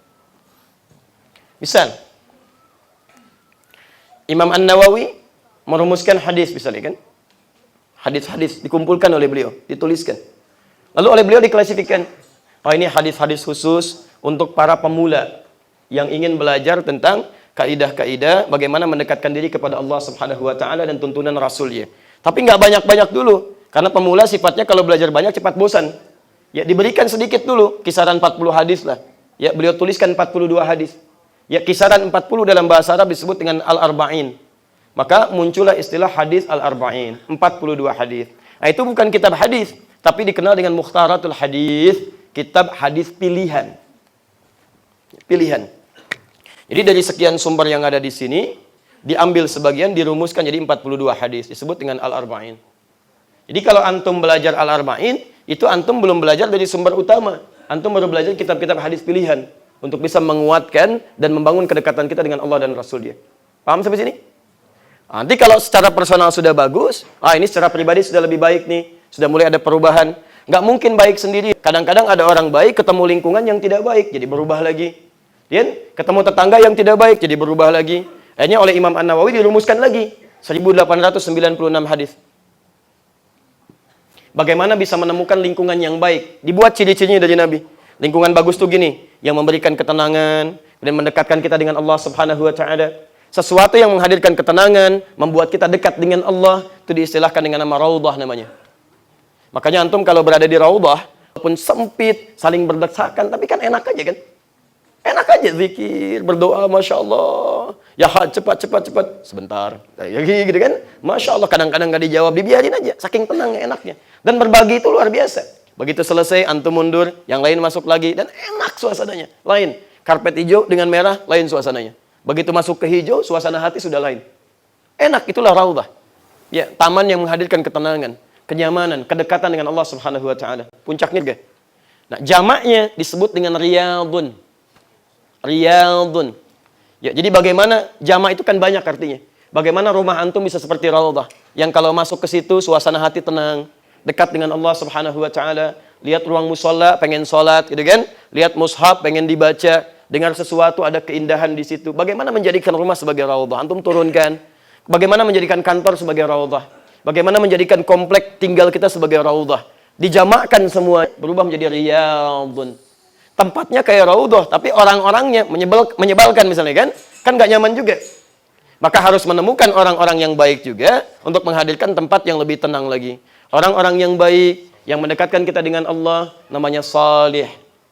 Jamaknya disebut dengan solihin. Solihin. Maka digabungkan menjadi riyadus solihin. Naik 1896 hadis. Ini termasuk Mukhtaratul Ahadits. Makanya beda. Anda belajar al-lain dengan riyadus solihin itu akan lain. Riyadus solihin lebih, al-arba'in lebih ke personal. Riyadus solihin lebih terbuka lagi. Ya, secara hubungan sosial, komunal. Bagaimana menciptakan kebaikan dalam kehidupan bersosial. Ini yang disebut dengan Mukhtarat al-Ahadits. Anda pengen pilih, ini sunan ini kebanyakan tebal-tebal, ada berapa jilid. Saya pengen yang sedikit aja, belajar fikih yang singkat. Maka Ibnu Hajar al-Asqalani mengeluarkan dari Sahih Al-Bukhari. Udah nggak usah banyak-banyak, ini hadis fikih aja. Diurutkan oleh beliau. Siapa yang ingin sampai pada harapan yang diinginkan belajar fikih, harapan yang sangat diinginkan disebut dengan maramun. Sampai kepadanya disebut dengan bulughun, maka disebut kitabnya Bulughul Maram. Nggak pakai ini hadis pilihan apa al-mukhtarat. Paham sampai sini? Nah, kita belum belajar ilmu hadis ini, kita baru hadisnya. Baru kitabnya. Jadi kalau nanti teman-teman ngoleksi di sini kan ada banyak nih, Masya Allah. Itu ada Bulughul Maram, saya lihat ya, masih rapi, belum bergeser, masih rapat dia, Masya Allah, alhamdulillah. Artinya belum ada yang ngambil sama sekali ya. Baik, itu Masya Allah, haula wala quwwata illa billah. Bahkan antum punya Syiar A'lam Nubala itu. Masya Allah. Itu tidak mudah itu. Syiar A'lam Nubala itu, jilid bahasa Arab aslinya aja, 29 jilid. Masya Allah. Terjemahannya ada 4 jilid ya. Itu luar biasa tuh. Mungkin baru sebagian, belum semuanya. Itu nanti kita bahas lebih jauh lagi ya. Nanti saya tunjukkan dalam bentuk digital. Boleh saya hapus yang ini? Baik. Masih ada waktu kita? Sampai jam berapa? Oh ya silakan. Wah, nggak ada masalah ya. Saya suruh berhenti, antum silakan sampai jam 9. Saya nggak ada pahala besar ya. Baik, setiap ada peluang pahala jangan tinggalkan. Kalau antum bisa raih, ya, kalau ditunda kemungkinan besar nggak akan dapat lagi. Apapun itu poinnya. Yuk kita teruskan. Sekarang kalau sudah paham klasifikasi, saya sedikit pengantar ilmunya dulu. Sanad. Di sini nanti Anda bisa menemukan istilah dengar hadis sahih, hadis dhaif, hadis palsu, asalnya dari sini. Sanad.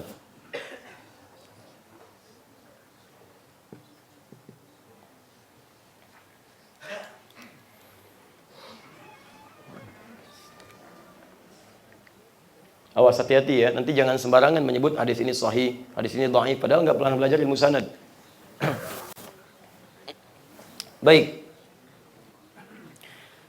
Hadis bisa disebut hadis jika diketahui sumber yang langsung menyampaikan informasi tersebut kepada Nabi Sallallahu Alaihi Wasallam. Misal, saya turunkan dulu ya. Saya buat yang paling singkat saja misalnya. Ini dari sahabat Ali bin Abi Thalib misal, atau nama umum saja. Ali menerima dari Uthman misal, Uthman menerima dari Umar menerima dari Abu Bakar As-Siddiq, kemudian Abu Bakar menerima dari Rasulullah sallallahu alaihi wasallam.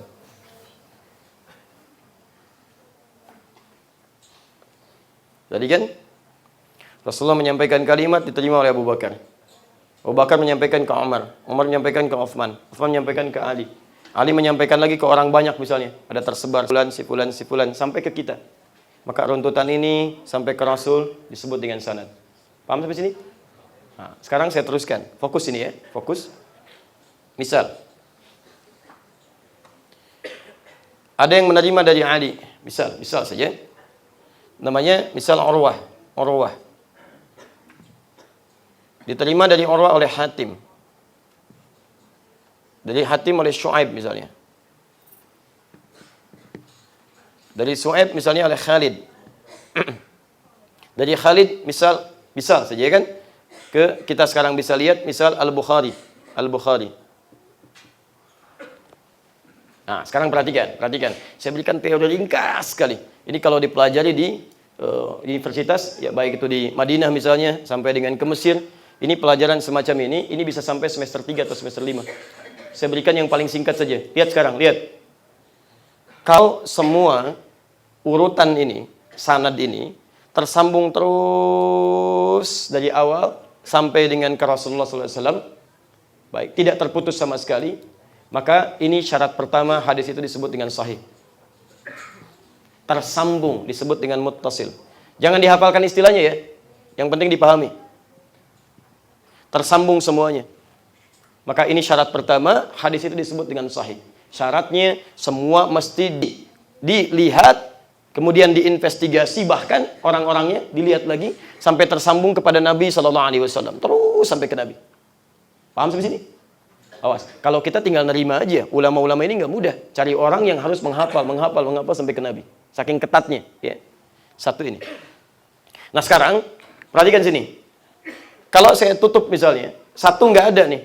Ya, misal, ini Al-Bukhari menerima dari Khalid. Khalid menerima dari Syuaib. Syuaib tiba-tiba langsung ke Urwah. Padahal Syuaib nggak pernah ketemu Urwah. Ya, hidupnya di zaman yang berbeda, tidak pernah lihat, mimpi juga nggak pernah ketemu, gitu kan? Ada yang putus ini tengah-tengah. Misal, hilang satu. Nah ini kalau sudah tidak bersambung begini, ini akan merubah status hadisnya. Minimal dia akan turun kepada hadis dhaif. Jelas? Minimal akan turun kepada hadis dhaif. Nanti ada yang di tengah-tengah disebut dengan mu'dal. Ya, ada yang di awal disebut dengan munkar nanti. Ada yang tiba-tiba hilang langsung disampaikan ke Rasul disebut dengan maqtu nanti. Ya, ada yang mauquf, ada yang marfu, macam-macam. Intinya salah satu ini hilang bisa menurunkan status hadisnya dari sahih menjadi dhaif. Paham? Satu. Jadi kalau Anda dengar misalnya hadisnya dhaif, maka masalah pertama pasti ada di sana. Orangnya bermasalah. Atau yang kedua, awas hati-hati nih. Ini bersambung semua. Bersambung semuanya. Tapi misal ternyata di antara sambungan orang-orang ini, ditemukan orang bermasalah. Misal, Hatim diduga bermasalah nih. Ya. Bukan masalah hadisnya, dia ingat banyak. Ingat ini, ingat itu, ingat ini. Tapi perilakunya tidak sesuai dengan ingatannya. Dia belajar hadis, tapi perilakunya menyalahi hadis. Misal sering bicarakan keburukan orang lain. Ya, misal mohon maaf, kadang-kadang tindakannya buruk, tidak sesuai dengan ketentuan Islam. Ya, sering menunda-nunda sholat dan sebagainya. Perilakunya agak menyimpang, berbuat fasik. Maka status hadisnya itu bukan cuma turun. Dari hadis dhaif ini bahkan punya kualifikasi khusus. Disebut dengan hadis mungkar namanya. Dihindari, nggak boleh diambil. Ya, nggak boleh ngambil hadis dari orang yang perilakunya menyalahi isi hadis, supaya tidak menjadi aib bagi hadisnya. Ya, nanti ada orang mabuk misalnya meriwayatkan hadis, diambil. Orang kemudian menuduh, pantas orang Islam perilakunya begini, hadisnya aja diriwayatkan orang mabuk. Padahal Nabi tidak pernah mengajarkan yang demikian. Karena itu saking ketatnya dalam meriwayatkan hadis, orang-orang bermasalah seperti ini maka dimasukkan dalam kategori mungkar, hadis yang harus diingkari. Pernah dengar hadis ini? Allahumma barik lana fi Rajab wa Sya'ban wa balighna Ramadan. Ya Allah, mohon berkahi kami di bulan Rajab dan di bulan Sya'ban ini, dan mohon sampaikan kami ke bulan Ramadan. Pernah dengar itu? Biasanya di bulan Rajab suka dibacakan, bulan Sya'ban suka dikuatkan, kadang bikin panduk gitu kan. Nah itu masuk dalam kategori hadis mungkar. Bukan doanya yang salah, tapi diriwayatkan oleh orang bermasalah. Hati-hati ya, oleh orang bermasalah. Itu nanti ada di salah satunya dijelaskan, ditampilkan oleh Imam Ahmad di Musnad Ahmad, Musnad pertama, nomor hadis 259.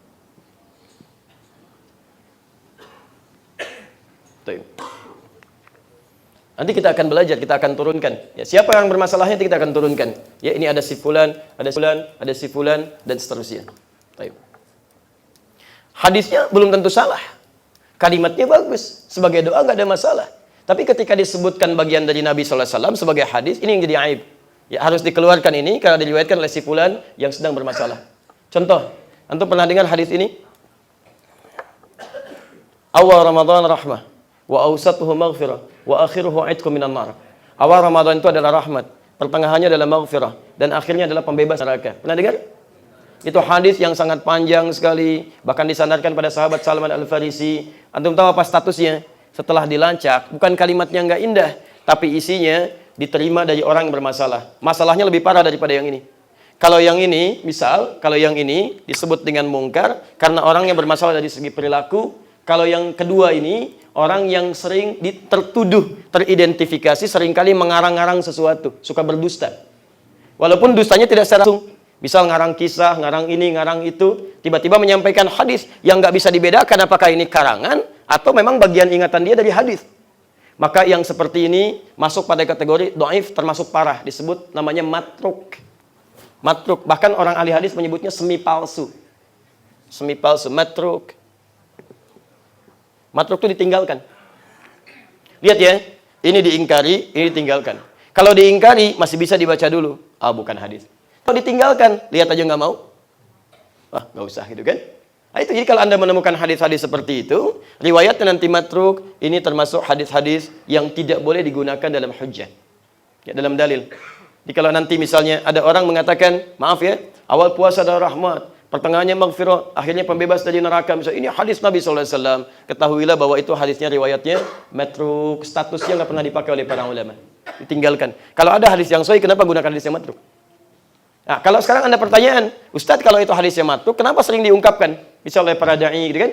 Atau oleh orang-orang yang ceramah dan sebagainya. Dan hampir tiap tahun selalu ada. Hampir tiap tahun. Entah mungkin tahun ini ada juga gitu ya. Baik. Allah Ta'ala alam. Saya kasih sebentar sedikit. Ini kan diriwayatkan salah satunya oleh Imam Ibnu Khuzaimah. Di Imam Ibnu Khuzaimah itu ketika meriwayatkan hadis ini memberitahu statusnya. Dibuat judul begini, bab fadailu Ramadan in ka hadithuhu sahihan. In kana. Ada kalimat in ini. Bab fadailu Ramadan, bab yang menerangkan tentang keutamaan-keutamaan Ramadan. In kana hadithuhu sahihan. Jika memang hadis ini diduga sahih. Ada kalimat ini. Kalau kalimat ini itu artinya meragukan. Di bawahnya dikasih keterangan. Nah, hanya nanti pada masanya setelah beliau itu terjadi banjir besar. Ada banjir, ya. Kemudian termasuk menghantam manuskrip-manuskrip hadis. Nah, tabnya beliau ini terkena juga. Terhapus huruf innya ini begini. Kena air. Terhapus begini. Apa yang terjadi? Kalimatnya berubah. Ketika dikumpulkan, ada yang teledor tidak mengecek lagi dengan hafalan. Harusnya kalau antum belajar hadis, apa yang dituliskan harus dicek dengan hafalan. Kepada orang yang hafal. Ya, ada talaqi di situ, ada ijazah, ada sanadnya. Tayyib, ketika dituliskan berubah kalimatnya menjadi bab fadailu Ramadan kana hadithuhu sahihan. Karena huruf innya hilang, maka kalimatnya berubah arti menjadi hadis ini benar-benar sahih. Kana hadithuhu sahih. Hadis ini benar-benar sahih. Akhirnya orang-orang yang ngambil dari kitab ini yang belum diverifikasi huruf innya itu, dia tampilkan terus. Ya, karena itulah para ulama kemudian membuat apa yang disebut dengan tarjih, kitab tarjih. Ya, dimunculkan, diterangkan bahwa ini hadis bermasalah. Jelas sampai sini? Baik. Kami kalau belajar ilmu hadis, belajar hadis bukan ilmu hadis di Timur Tengah, itu cuma hadis saja. Nggak bisa kita kemudian bacakan sendiri, terjemahin sendiri, kemudian terangkan. Tidak. Itu harus depan guru. Ya, supaya tidak keliru cara bacanya dan memahaminya. Kita bacain terus dari awal sampai akhir, guru kita menyimak. Setelah dipahami, kalau ada yang keliru benarkan. Itu bukan min, itu man. Ini bukan ini, itu ini. Ini bukan koma, itu titik. Terus sampai selesai. Nanti diulang lagi. Kalau sudah dipastikan benar, baru diberikan sanad. Ini sanad, kamu telah menerima dari saya, guru saya si fulan, dari si fulan sampai ke Rasulullah SAW. Itu runtutannya. Ya, jadi nggak bisa antum baca hadis, sampaikan. Belum tentu paham seperti itu maknanya. Ya, jelas ya? Time. Nah, selanjutnya, terakhir. Misal, tiba-tiba ada orang menyampaikan hadis dari Nabi Sallallahu Alaihi Wasallam. Misal, Khalid menyampaikan ada hadis dari Nabi Sallallahu Alaihi Wasallam. Yang tadi sudah kita dengar. Pertama apa? Dari muttasil ini ada yang bermasalah, satu mungkar, kedua matruk, gitu kan? Yang terakhir, ini yang paling fatal. Ini yang paling fatal. Ada orang-orang yang menyampaikan riwayat setelah diverifikasi ternyata Nabi tidak pernah menyampaikan itu semua. Tidak pernah. Digali sampai ketemu ujungnya. Ternyata nggak tersambung dengan Nabi. Misal dari Khalid cuma sampai ke Hatim. Ya, nggak sampai ke Nabi. Dari Hatim pun bukan hadis, ternyata ada kisah lain. Ya, nah maka hadis ini statusnya bukan hanya dhaif, tapi istilahnya langsung memunculkan kalimat ketiga disebut dengan maudhu' namanya. Maudhu'. Tadi mungkar, kedua matruk, ketiga maudhu'. Maudhu' itu palsu, yang sengaja dituliskan disandarkan pada Nabi, padahal bukan dari Nabi. Ya. Dan kadang-kadang ada yang tidak sengaja, karena saking bagusnya dinilai dari Nabi, kan dilihat seperti bahasa Nabi, ditulis ini hadis Nabi. Nah, dengar kalimat ini, makan saat lapar, berhenti sebelum kenyang. Pernah? Masya Allah. Itu bukan hadis. Bukan hadis. Itu palsu. Saking palsunya, di kitab hadis palsu aja nggak ada. Tuh, saya sudah cek itu. Saya punya koleksi 1235 kitab hadis. Kita lihat. Dari yang paling sahih sampai yang paling palsu. Saking palsunya, nggak ada, Pak. Ya, nggak ada. Itu cuma ditemukan di satu kitab. Ar-Rahmah fit Tibbi wal Hikmah. Ya, karangan Syekh Jalaluddin As-Suyuti, Imam As-Suyuti. Jadi beliau menulis sebuah kisah tentang bagaimana seorang raja meminta pendapat pada 4 dokter. Ya, bagaimana caranya saya bisa sehat ya tanpa adanya pantangan-pantangan, ya kan? Seperti apa gambarannya? Maka yang satu mengatakan makan biji ihlilaj, sejenis biji sayuran. Yang kedua mengatakan cari biji rasyad, ya, bagian dari sayuran juga. Yang ketiga mengatakan Anda mesti setiap bangun minum beberapa teguk air. Ya, kemudian yang keempat diam saja, yang dari Sudan. Baik. Ya, kemudian ketika ditanya kenapa kamu diam? Yang 3 itu semuanya bagus, tapi juga ada efek sampingnya. Kalau paduka seringkali minum tanpa disertai dengan yang lain, maka itu juga bisa bermasalah kepada lambung. Biji rasyad kalau terus dikonsumsi, kemudian juga ihlilaj itu juga bisa bermasalah ke pencernaan. Lalu menurut kamu bagaimana? Kata beliau, lihat kalimatnya. Kami meyakini di tempat kami, kalau paduka ingin selalu sehat terjaga dengan baik, maka makanlah saat paduka merasa lapar. Dan angkat tangan paduka dari makanan itu sebelum paduka merasa kenyang. Maksudnya jangan berlebihan dalam makanan. Tayyib, paduka akan terjaga dalam kebaikan sepanjang bukan dari maut, kematian. Karena itu yang nggak ada obatnya. Maka dari situ karena kalimatnya bagus, dituangkanlah dalam bentuk kata mutiara. Namanya mahfuzat kalau dalam bahasa Arab, kata-kata mutiara. Makan saat lapar, berhenti sebelum kenyang. Entah ada siapa tiba-tiba memasukkan itu ke dalam hadis. Maka disebutkanlah hadis Nabi loh, makan saat lapar, berhenti sebelum kenyang. Masya Allah. Ingat, tidak setiap yang baik-baik harus berasal dari Nabi. Tidak, belum tentu. Kan? Jelas sampai sini? Alhamdulillah. Makan saat lapar, berhenti sebelum kenyang. Hadis bukan? Bukan. Nanti banyak kannya. An-nadhafatu minal iman. Masya Allah. Gitu kan? Hati-hati. Kebersihan sebagian daripada iman. Itu juga hadis palsu. Hadis palsu. Karena itu orang-orang hadis kadang-kadang sering pelesetkan kalimatnya. Ah, ini hadis palsu lah. An-nadhafatu minal iman. Pakai sepatu menjaga kuman katanya kan. Kadang-kadang dipelesetkan maknanya untuk menunjukkan bahwa ini ada sesuatu yang salah. Ya. Baik. Misal. Paham ya? Antum tahu berapa banyak hadis palsu yang ada di sekitaran kita? Pernah ada seorang dieksekusi. Kita pernah belajar ilmu hadis. Ada seorang pernah mau dieksekusi karena memalsukan hadis. Hukumannya kematian. Langsung dia. Itu di hukum Islam itu nggak boleh. Ini bisa menjadi fitnah bagi masyarakat, aib dalam beribadah, dan jadi fatal salahnya. Maka dia mau dieksekusi, begitu mau dikisah ditanya, berapa hadis yang telah kamu palsukan? Arba'ina alfan, 40.000 hadis. Ini tidak mudah ya. Tidak mudah. Nah, ini terutama saat fitnah kubra itu. Terjadi perselisihan yang luar biasa, sampai orang ikut kepemimpinan di situ. Sampai diantaranya ada orang-orang yang ingin mempertahankan kekuasaan, ingin cari simpati, atau bahkan ada orang-orang ingin mengajak orang kembali ibadah, tapi caranya salah dengan membuat berita-berita palsu, hoax, seperti ada saat ini. Ya, makanya itu yang paling tidak disukai oleh Allah. Innallaha kariha lakum thalathah. Allah benci dengan 3 hal. 1, qila wa qala. Sesuatu yang disampaikan tanpa sumber yang benar. Ya. Saya pernah belajar ilmu hadis waktu di Indonesia sebelum berangkat, itu menerangkan ini tuh Masya Allah. Itu luar biasa ya para guru-guru kita itu. Orang-orang Indonesia, saking mudahnya bikin hadis palsu, itu mudah sekali. Ya. Ada orang Jawa ketemu dengan orang Sunda, ya kan? Sama-sama sepuh. Ya, taruhlah misalnya satu namanya si fulan, satu si fulan, supaya nggak menyebut nama secara langsung, gitu kan? Taib, kalau 2 orang disatukan, orang sepuh kan namanya syaikhan. Disamarkan. Syaikhan itu kalau disiplin ilmu hadis, itu adalah 2 ahli hadis, Al-Bukhari dan Muslim. Rawahu syaikhan, Al-Bukhari dan Muslim. Masya Allah, ini dua orang Jawa dengan Sunda ketemu bikin hadis hanya untuk menggambarkan betapa membuat kalimat-kalimat dengan kaidah bahasa Arab yang benar. Afdalud dahri bi faisil laili kucifa wa kulifa wa ubina hatta karusa udamuhu fa idza bukhila faduriba unuquhu thalatha marat hatta utiha. Rawahu Syaikhan. Tuh, antum masih bengong tuh. Tahu artinya? Itu secara kaidah gramatikal bahasa Arab benar semua. Afdalud dahri benar semua, mubtadanya benar, mudhaf ilaih sampai ujungnya. Tapi artinya itu bukan bahasa Arab sebetulnya. Afdalud dahri, dahar yang paling afdal, bi faisil laili dengan faiz lele, kucipa kasih kecap cit, wa kuripa sertakan kerupuk, wa ubina dikasih abon hatta karusa udangu sehingga terasa udangnya. Fa idza bukhila apabila kabehulan, keselak deh, faduriba uluku maka pukullah punduknya salah samarat 3 kali hatta utiha sampai dia muntah. Rawahu Syaikhan, diriwayatkan oleh dua orang syekh yang sudah tua. Nah ini, jadi kami diberikan gambaran betapa mudah orang bikin hadis ini, tapi tidak tahu bahwa itu sangat berisiko. Sangat berisiko. Ya, nanti teman-teman akan banyak temukan diantaranya yang bahkan jadi praktek dalam kehidupan. Jadi praktek dan orang mulai ngarang-ngarang. Ya, dari salam misalnya, dari sholat tuh takbir, ngangkat sampai dengan dia salam. Ya, Nabi aja yang jelas surganya, orang paling takwa ketika salam, itu cuma wajahnya bergerak begini. Dengan kalimat Assalamualaikum warahmatullah, Assalamualaikum warahmatullah. Itu Nabi, Rasul ditugasin ngajarin sholat, orang paling takwa, Masya Allah dekat dengan Allah, surganya tanpa hisab.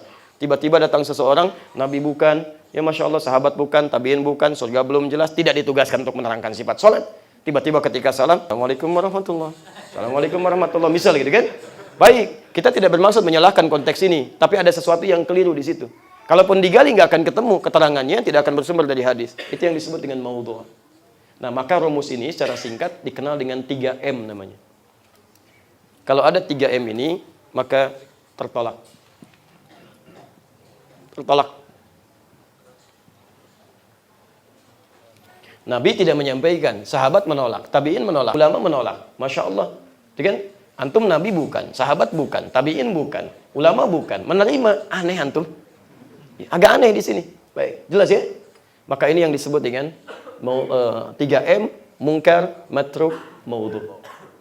Dan sekarang hati-hati ya, saya sangat betul tegaskan supaya akidah itu tidak bergoncang.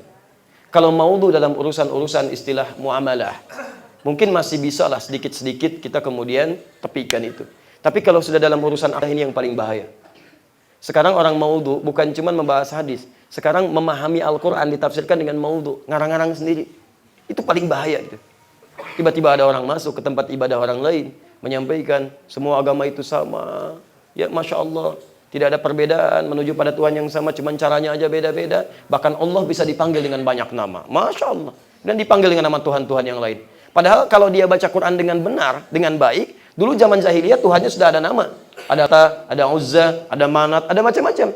Nah orang-orang jahiliyah bertanya ke Nabi Muhammad, Muhammad kau bawa risalah baru, siapa nama Tuhanmu? Siapa nama Tuhanmu? Maka turun surah Al-Ikhlas itu, surah ke-112. Kul, katakan Muhammad, huwa, dia, Tuhan kamu itu namanya Allah, untuk membedakan dengan Tuhan-Tuhan yang lain. Disebut Allah untuk membedakan dengan Tuhan-Tuhan yang lain. Dan itu disepakati ketika disampaikan, diterima, sahabat terima, tabi'in terima, ulama terima. Sampai hari ini nggak ada yang berbeda pendapat. Tiba-tiba datang Anda, masuk ke tempat orang lain. Nabi bukan, sahabat bukan, tabi'in bukan, ulama bukan. Tiba-tiba nyampaikan, Allah bisa dipanggil dengan banyak nama. Bisa dengan ini, bisa dengan itu. Barangkali terlalu letih orangnya itu ya. Butuh istirahat itu. Awas hati-hati ya, hati-hati. Ya, paham sampai sini ya? Baik. Bismillah. Belum selesai kita sebentar ya. Sabar ya. Baik. 2. Nah, sekarang perhatikan, fokus sebentar. Ini menerima Khalid dari Syuaib dari Hatim dari Urwah dari Ali dari Uthman dari Umar dari Abu Bakar sallallahu alaihi wasallam. Baik, apakah cukup bersambung sanadnya? Tidak, harus ada kualitas yang tadi. Selain kualitas yang tadi, ini pun ingatannya mesti kuat. Mesti kuat. Apa ukuran kuat itu? Kuat itu tidak diulang-ulang dan tidak berubah, konsisten dia. Titik komanya pun konsisten. Konsisten. Ya. Misal, saya sampaikan kalimat begini. Saya ulang aja ya, kalimat yang kitab Sahih Al-Bukhari. Al-Jami' As-Sahih Al-Musnad Al-Mukhtasar min umuri Rasulillah sallallahu alaihi wasallam wa sunanihi wa ayyamihi. Coba ulangi. Al-Jami' terus As-Sahih terus. Pelan-pelan. Sudah ya, nggak usah terlalu capek ya. Nah, diam aja dulu, nggak usah terlalu lelah. Baik, istirahat dulu sebentar ya, pelan-pelan dulu, tenangkan dulu hati ya. Baru nanti besok ulangi lagi ya. Baik, lihat sebentar. Nah, ini kalau ada seseorang diminta mengulang secara cepat, seketika langsung dia sebutkan. Tanpa keliru sedikit pun, bahkan titik komanya yang tidak tertukar, itu diistilahkan dengan dhabit namanya. Dhabit. Orangnya dhabit.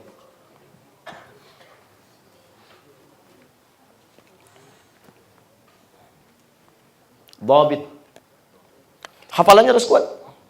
Jadi kalau dibacakan satu halaman pun harus diulang dari awal sampai akhir, nggak ada kelirunya. Itu syarat di antaranya. Nggak bisa seseorang meriwayatkan hadis bagian dari rawi sementara ada ingatan yang berkurang di situ, bisa bermasalah.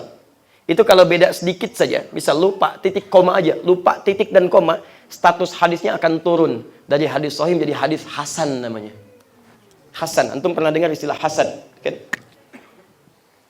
Bukan orangnya, oh ini hadis hasan, hadis yang diriwayatkan oleh sahabat bernama Hasan, bukan. Dia nggak belajar itu ya. Baik, hasan yang dimaksud adalah status hadis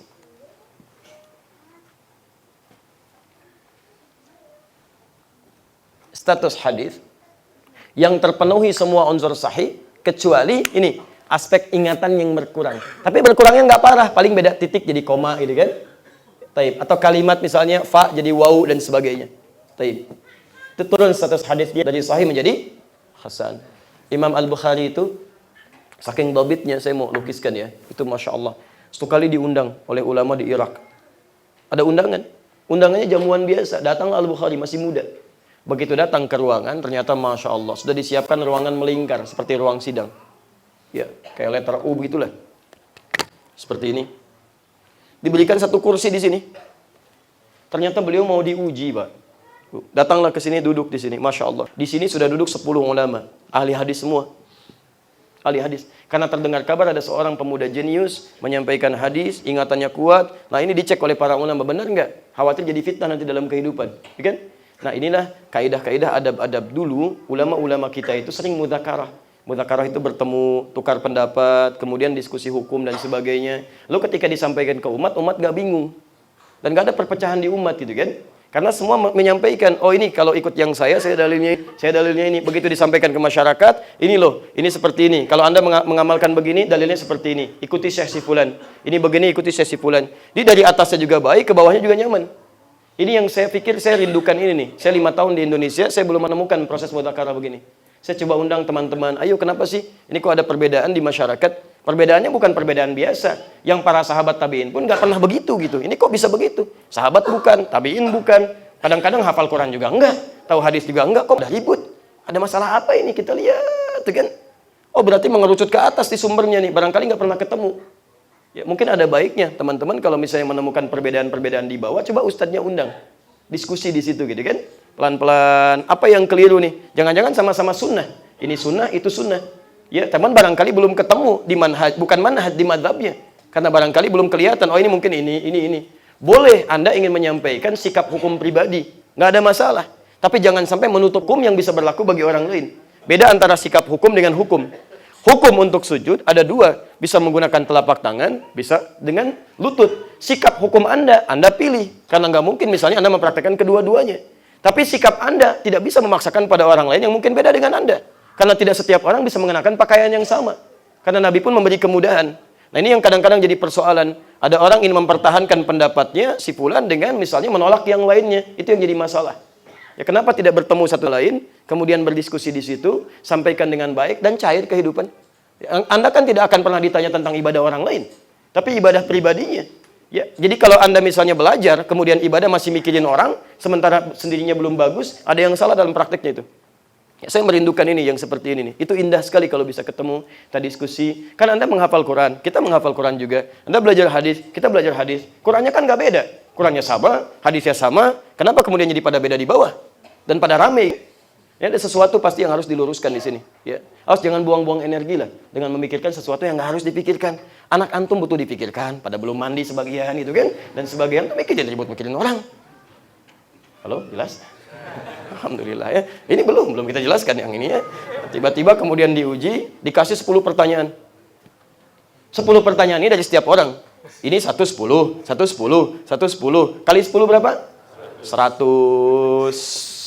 Setiap satu pertanyaan itu menyampaikan hadis plus dengan sanadnya. Al-Bukhari, ini ada hadis ya, dari sipulan, cepat sekali, isinya begini. Terus, belum ditunggu selesai dulu, kata Imam Al-Bukhari, teruskan. Hadis kedua sampai ke 10. Selesai ini, silahkan, apakah benar itu hadis? Tunggu sebentar, teruskan dulu sampai selesai semuanya. Ditunggu sampai yang ini, sampai ke 10 orang. Setelah 100 hadis yang disebutkan, ternyata diacak oleh mereka sengaja.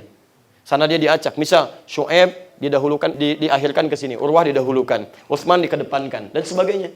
Oleh Imam Al-Bukhari, satu-satu diurutkan. Sanadnya dari awal sampai dengan akhir. Sampai 100 hadis ini. Setelah itulah kemudian semuanya berdoa kepada Allah. Mereka kemudian menangis, memeluk Imam Al-Bukhari.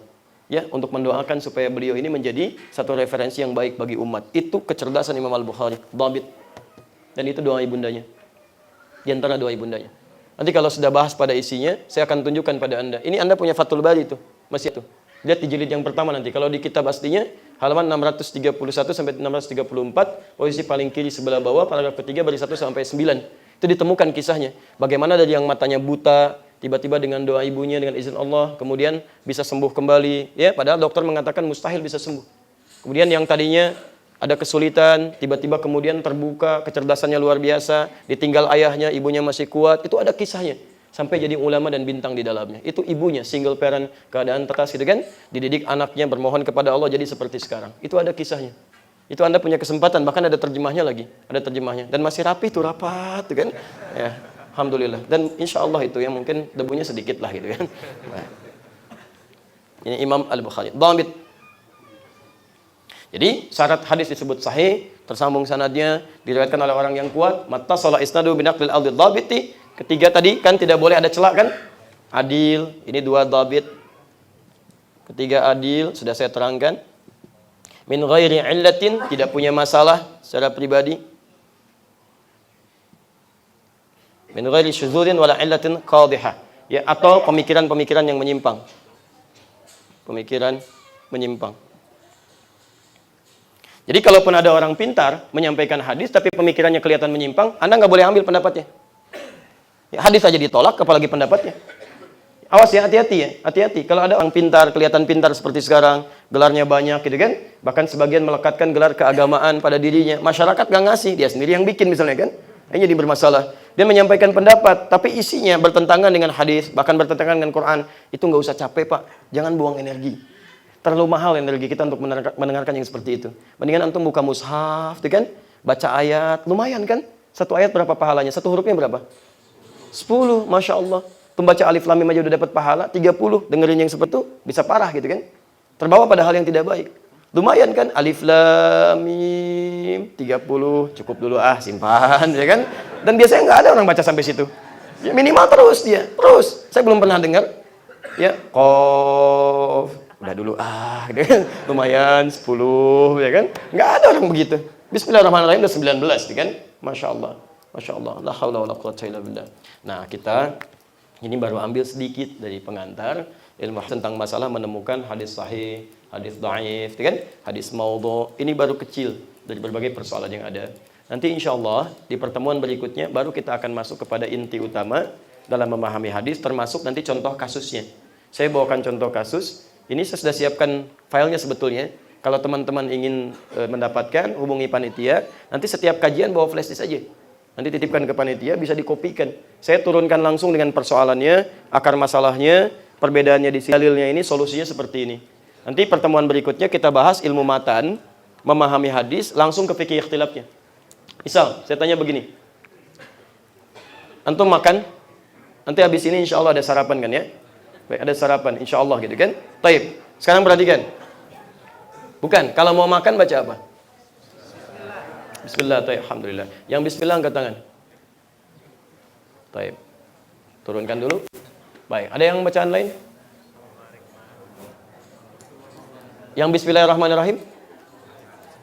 Enggak kan ada bismillah, singkat, ada bismillahirrahmanirrahim. Bismillahirrahmanirrahim itu paling singkatnya bismillah. Yang bismillahirrahmanirrahim?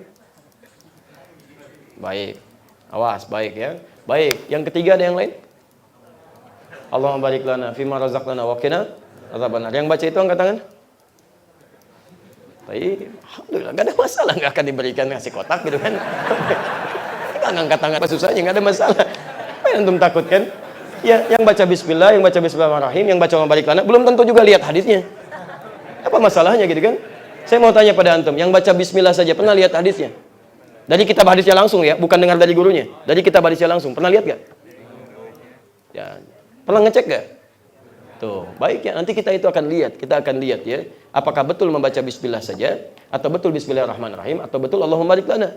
Jangan-jangan diantaranya ada yang dhaif, jangan ada yang palsu, jangan-jangan misalnya ada yang sebetulnya simpel, tinggal dibaca selesai masalah kita. Baik, kapan itu kita pelajari? Pertemuan berikutnya insya Allah ya.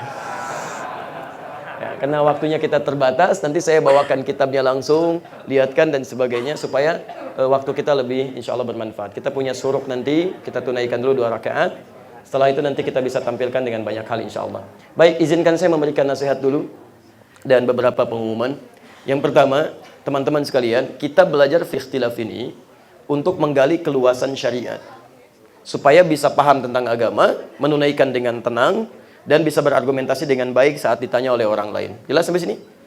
Baik, sehingga harus disimpulkan bahwa saya mengajarkan ini bukan untuk dijadikan amunisi untuk mendebat orang, atau juga untuk berselisih dengan orang lain. Di belajar fikih ikhtilaf ini menyatukan, bukan untuk memecah belah. Jadi kalau misalnya Anda belajar kemudian jadi pandai berdebat, berarti saya salah mengajarkan Anda. Ya, saya ingin sampaikan, tolong jauhi hal-hal yang sekiranya bisa mengurangi pahala-pahala kita. Kalau ada yang kurang sependapat, diskusikan dengan baik dan tidak perlu berselisih. Itu tidak baik. Dan ingat betul ini ya.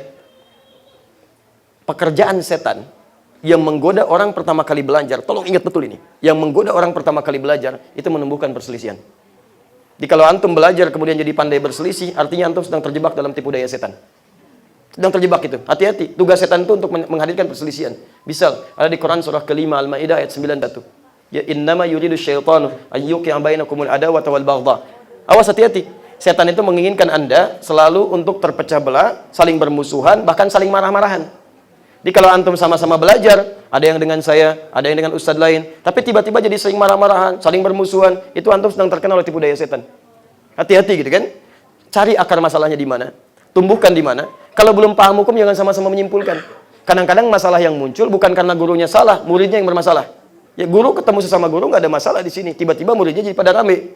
Nah, kalau misalnya ada persoalan di bawah, tanyakan pada gurunya. Kalau guru satu dengan guru lain berbeda, silaturahim gurunya.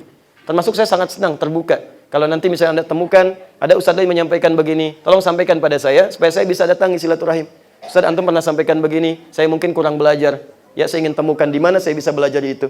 Saya bisa baca. Saya akan cari. Ya, alhamdulillah guru-guru kami ada yang dari Madinah. Saya belajar dari guru pertama dari Madinah. Masih ingat betul dari wajahnya, bagaimana mengajarkan dan sebagainya. Saya mencari belajar sampai ke Mesir. Saya belajar pada Syekh Al-Azhar tentang tafsir. Kan? Kami belajar juga hadis. Saya cari yang di Libya, sampai guru kami dari Syria. Macam-macam kami temui, kami pelajari. Jadi nanti saya akan telusuri. Oh, antum dari guru di Madinah, siapa gurunya? Saya akan temui beliau. Pernahkah Ustadz Syekh seperti ini? Kalau perlu kita undang ke sini. Sampaikan. Benar nggak pernyataannya seperti itu? Kan? Yang dari Mesir juga, yang dari Libya juga, macam-macam. Jadi supaya lebih indah gitu kan.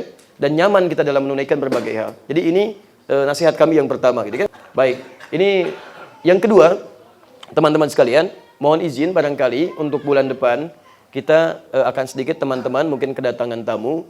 Karena yang cukup bergabung, semangat belajarnya itu Masya Allah ada konfirmasi dari teman-teman biker soleh yang insya Allah bulan depan ingin ikut bergabung. Itu mungkin tidak kurang dari sekitar 1000 orang gitu kan, kalau mereka datang. Nah itu nanti ada ikut ke beberapa tempat, tapi mereka konfirmasi ingin datang juga bergabung dengan kajian yang di sini. Jadi saya mohon izin kalau nanti kiranya akan datang sini, antum bisa menghadapi wajah-wajah baru yang keinginan kuatnya luar biasa. Anda bisa bayangkan, yang biasa pemotor, aktivitas banyak, tiba-tiba ingin belajar agama. Orang jauh aja mau datang, masa yang dekat nggak belajar? Jadi poin-poin teman-teman, lihat mereka, siapa mereka. Jangan lihat pada luarnya. Ya ternyata mereka itu luar biasa, punya keinginan kuat, menjaga himmah kehidupan. Kalau nggak sempat mungkin bisa hadir di sini, kita bisa bergabung yang di Bandung, akan mencari masjid yang lebih luas lagi, supaya bisa menampung teman-teman yang lainnya. Baik, dan yang ketiga, buku yang nanti dibagikan, ini barangkali agak terbatas, dan ini tidak dijual ya. Kita memang pengen sampaikan, saya berusaha sedapat mungkin. Kalau bisa menyampaikan sesuatu, saya berikan. Saya kopikan gitu kan, insya Allah. Ini nanti silahkan dibagikan. Barangkali kalau tidak cukup, mungkin kan di sini ada yang perkeluarga datangnya gitu kan. Ada yang suaminya, istrinya plus dengan anaknya. Mungkin cukup satu dulu. Teman-teman nanti bisa dapatkan satu. Kalau nanti kurang, saya akan coba lihat stok di rumah. Ya, saya pikirnya sudah sedikit agak berkurang, ya. Nah, nanti kalau masih ada, saya nanti titipkan lagi. Kalau sekiranya tidak ada, nanti barangkali bisa bersabar ya. Insya Allah nanti kita coba cetak lagi supaya bisa antum dapatkan dengan baik. Plus nanti ada buku catatan yang bisa juga didapatkan. Kalau belum kebagian, tolong jangan berebut. Sesi berikutnya saya kirimkan lagi. Insya Allah gitu ya. Yang terbaru plus nanti ada jadwal juga di belakangnya untuk yang terbaru. Ya. Yang ini nanti silahkan dibagikan. Mudah-mudahan bisa didapatkan dengan baik dan itu pun tidak dijual. Silahkan untuk mendapatkan supaya dapat kenyamanan untuk belajar. Dan kalau ada yang kurang dari saya, sampaikan aja. Mungkin nanti saya bisa siapkan lagi. Kalau ada yang keliru dari pendapat kami, tolong disampaikan supaya saya bisa koreksi, saya istighfari. Tapi kalau misalnya dipandang Anda tidak sesuai, tinggalkan pendapat saya. Ambil pendapat Ustaz yang lebih baik dan jangan hadirkan perdebatan di situ supaya tidak melahirkan hal yang tidak produktif. Paham sampai sini? Jelas insya Allah? Baik, jadi kalau mau makan baca apa? Atau? Atau? Bulan depan kita bahas. Baik. Subhanakallahumma wa bihamdika asyhadu an la ilaha illa anta astaghfiruka wa atubu ilaik. Wa akhiru da'wana alhamdulillahi rabbil alamin. Assalamualaikum warahmatullahi wabarakatuh.